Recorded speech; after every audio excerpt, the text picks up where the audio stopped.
Attention, seul face à la nature, présente des techniques de survie de base en milieu hostile. Certaines parties ont été filmées séparément. Pour des raisons de sécurité, l'équipe de tournage et le présentateur bénéficient d'une aide sur place. Il est conseillé de consulter des guides professionnels avant de s'aventurer dans un environnement pouvant présenter des risques.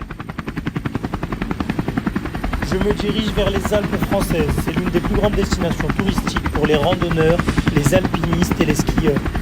Cela peut sembler magnifique, mais c'est un endroit où même un montagnard expérimenté peut rencontrer de sérieux problèmes. Les Alpes françaises peuvent se révéler un milieu très hostile. Chaque année, plus de 80 touristes perdent la vie dans des avalanches.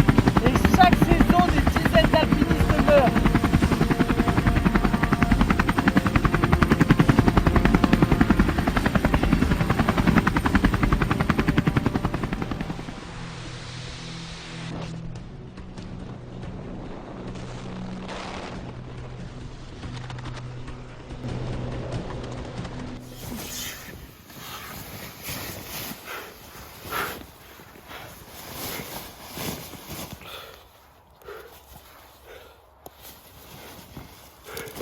D'habitude, les atterrissages se passent beaucoup plus difficilement que ça.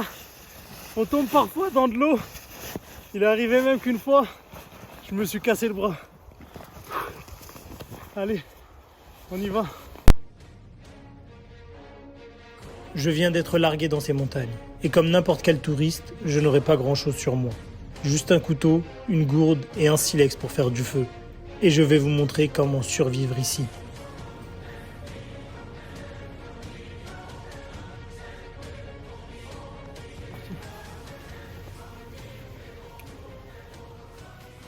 Dans ce genre d'environnement, l'air est très sec et on se déshydrate très vite. Il faut boire minimum 2 litres d'eau par jour. On sera forcément tenté de manger la neige, mais c'est quelque chose à ne pas faire, surtout en situation de survie, car la neige peut faire baisser la température de votre corps très rapidement et causer des aftes dans la bouche. Si vous voulez la boire, mettez-la dans une gourde, faites-la bouillir, collez-la contre votre corps. Je viens de trouver une source d'eau. On sait qu'elle est potable car elle ruisselle devant les montagnes. Je vais boire un petit peu.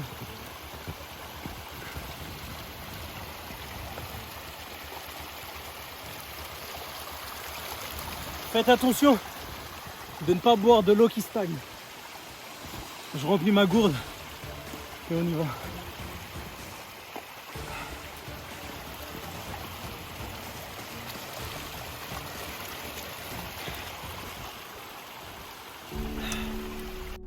Je suis monté jusqu'ici en pensant trouver un refuge ou boire un bon chocolat chaud, mais il n'y a rien aux alentours.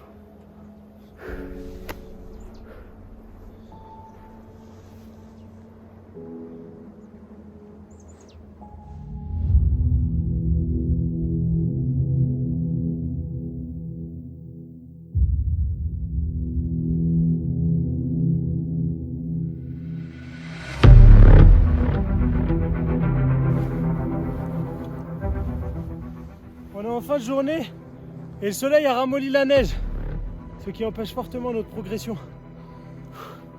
Je crois que je vais construire des raquettes avec des branches assez solides et rigides, en les pliant comme ceci et avec un peu de paracorde. On va faire quelque chose.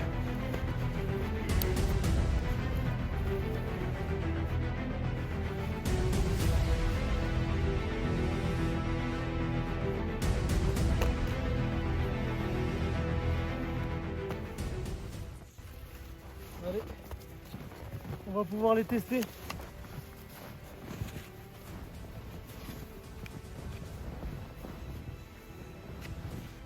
On y va.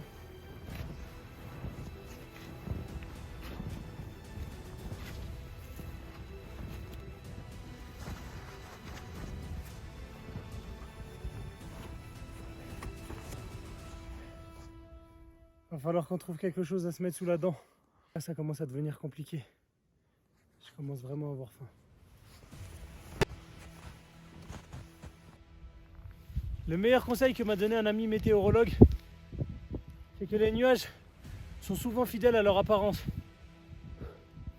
Celui-ci, je pense qu'il annonce une grosse tempête. Il va falloir qu'on trouve un abri et vite. Regarde, il y a des traces de lièvre. Il se dirige vers là-bas.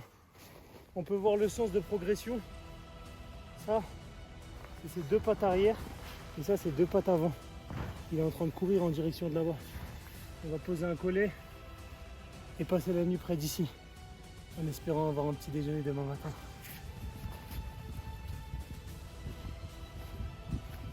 Encore une fois, il y a des traces de lièvre qui passent juste entre ces deux arbres.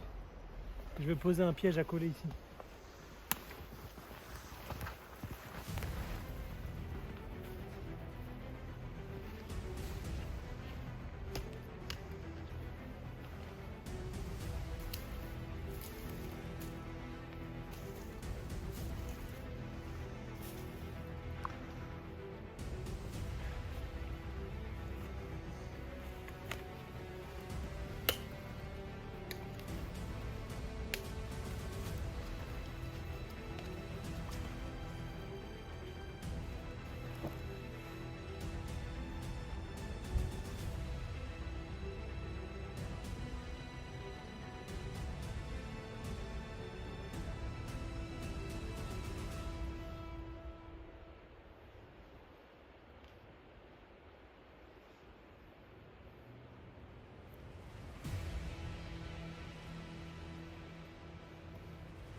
Cette branche morte fera parfaitement l'affaire pour y passer la nuit. En situation de survie, avec ce qu'on a mangé aujourd'hui, essayer de fournir le moins d'énergie possible pour s'abriter durant la nuit. Je crée l'armature de ma cabane avec des branches en bois que je vais venir isoler par la suite avec des aiguilles d'épicéa et de pin. Pensez également à vous isoler du sol en mettant des aiguilles par terre, car nous perdons 75% de la chaleur de notre corps par le sol.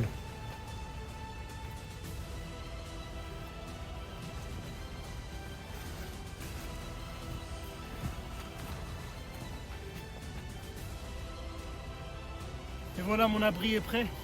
Je vais maintenant préparer mon feu. Pour cela, je vais tapisser le sol avec des morceaux de bois pour éviter que l'humidité n'éteigne mon feu pendant la nuit.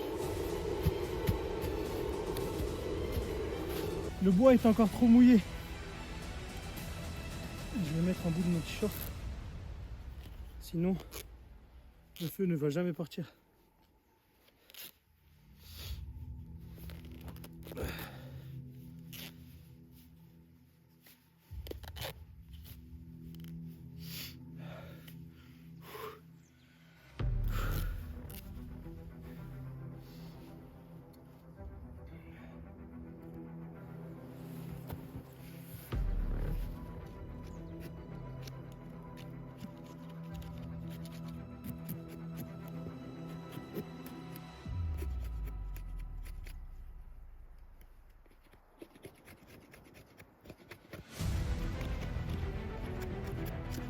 Et avec un peu d'écorce sèche que j'ai ramassé,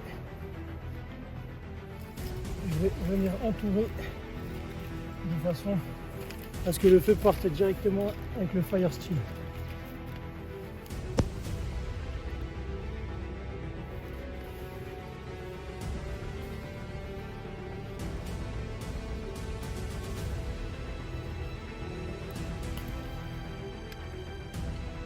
Et avec le fire steel, une étincelle, ça devrait partir.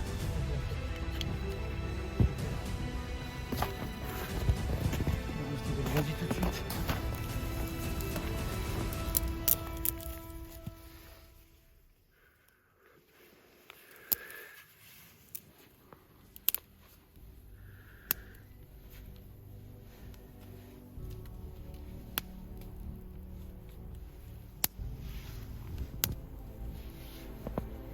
Après une journée dure comme celle-ci, rien de mieux qu'un bon feu de camp. Ça nous réchauffe le corps et l'esprit.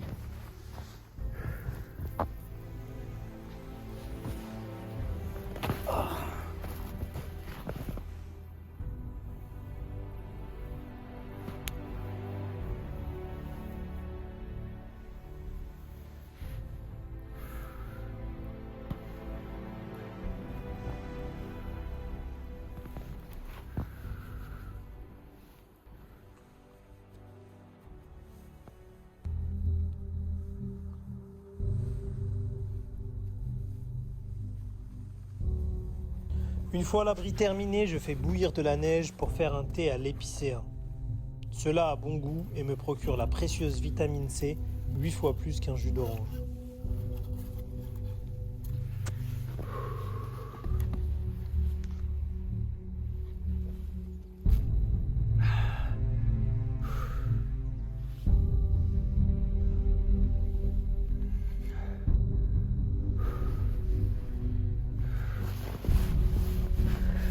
Ensuite vient l'heure de l'autre aspect vital, une bonne nuit de sommeil.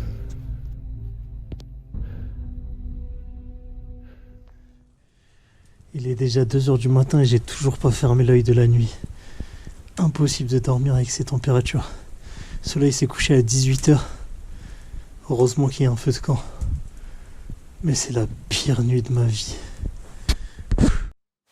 Le jour se lève sur les Alpes. J'ai faim et je vais en petit déjeuner.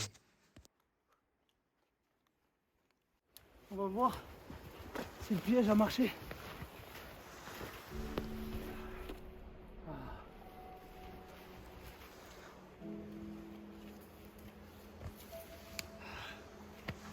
Il n'y aura pas de lièvre au déjeuner ce matin.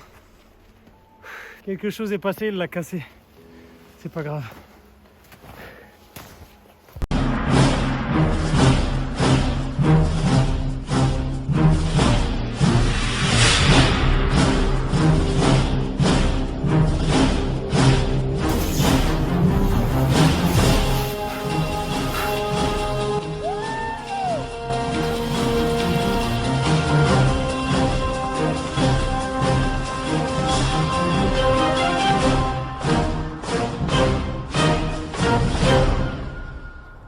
Je viens de trouver du bouleau. Le cambium qui se trouve sous l'écorce du bouleau est vraiment très nutritif.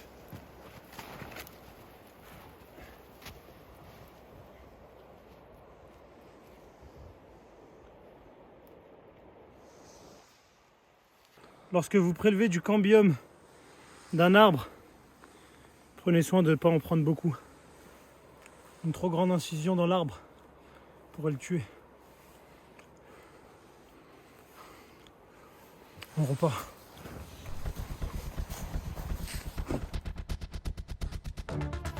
Attention, passe-moi la caméra. Viens, continue. Le sol est glissant. Fais attention à toi.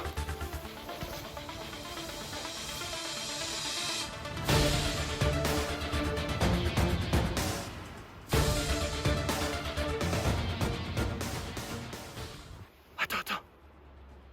Je crois que j'entends une voiture. Ouais, il y en a une chez moi.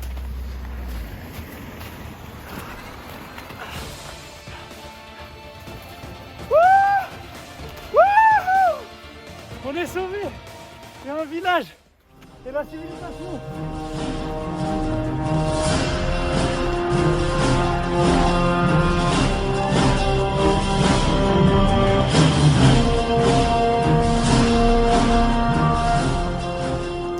Paris gagné. Ce voyage a été éreintant. J'ai eu froid et je me suis parfois senti seul. Mais si je devais retenir une chose, c'est celle-ci. Ces montagnes peuvent sembler magnifiques et être l'endroit idéal où passer ses vacances, mais elles peuvent se révéler dangereuses et elles exigent la plus grande prudence et le plus grand respect.